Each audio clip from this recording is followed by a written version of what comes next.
Normandy Cricket Club is I think unique in Surrey because it is still a village side, yet playing at the highest levels in the Surrey Championship. We were actually champions of the Premier League. We've developed our own youngsters that have come through the academy system, because we have a great academy system here, and we're now upgrading all our facilities. We've got a great clubhouse, we've got a great ground. It takes us to another level. I think it's something that the club's needed. Cricket certainly as a sport brings people together. It's a community thing. On our Friday evenings we have the Colts training. They come down here with their parents, they have the social side.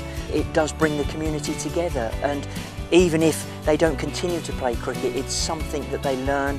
It's a team sport, and that I think stands them in future, good stead for the future. And villages are struggling with that sense of community spirit, and the club is I think one of the most important things about the village. I came here when I was 6 and started playing in the Colts when I was about 10. Played my first senior game in 1984 and played my last one last Saturday. Hung my boots up 34 years later, and I've played first, second and third team cricket all the way up and down. So I've seen a fair few changes in the time, yeah. Certainly in my lifetime coming down here we've seen huge changes. When I first started we just had a single story pavilion on this site, and we had no ground over there, so that was just heathland and woodland like you see around you now. And in the last sort of 20 years we've managed to get the lottery grant to develop the pavilion to get the second story, which allowed us changing facilities for both grounds.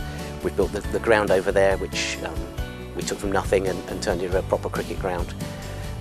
And from about the early 90s we were a fairly standard village club playing in what was then called the Three Counties League.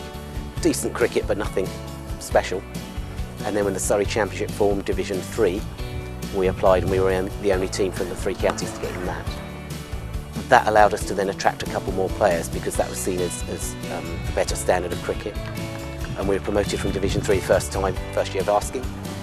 And then have gone from there to Division 2, Division 1 to last year winning the Premiership, which was for a village club of 25 years ago or whatever, that's pretty special. Cricket is struggling because it's not on national television enough, it's on Sky. We've got a really good reputation here, the youngsters, that people will bring their kids along even if they haven't started playing cricket, just because everyone says they enjoy it and that we get people from that.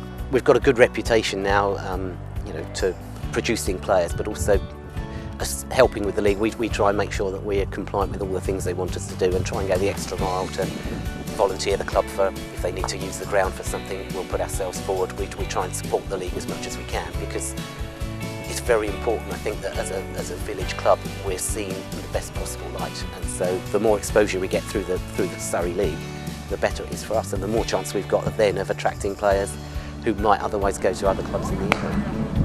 We've had a number of guys who've gone on to play for Surrey and Middlesex. Stuart Meeker, who's still in the Surrey setup, is probably the best known, but we had Sam Robson came over as an overseas player for us but had dual nationality and ended up playing cricket for England. So we've got Nathan Stouter, who's now playing 2020 for Middlesex, again dual nationality, that came over to play as our overseas player. So on the back of that we're able to attract young players who have got ambition because we've got the reputation of putting people into professional cricket, which is what some of these guys want, which is brilliant.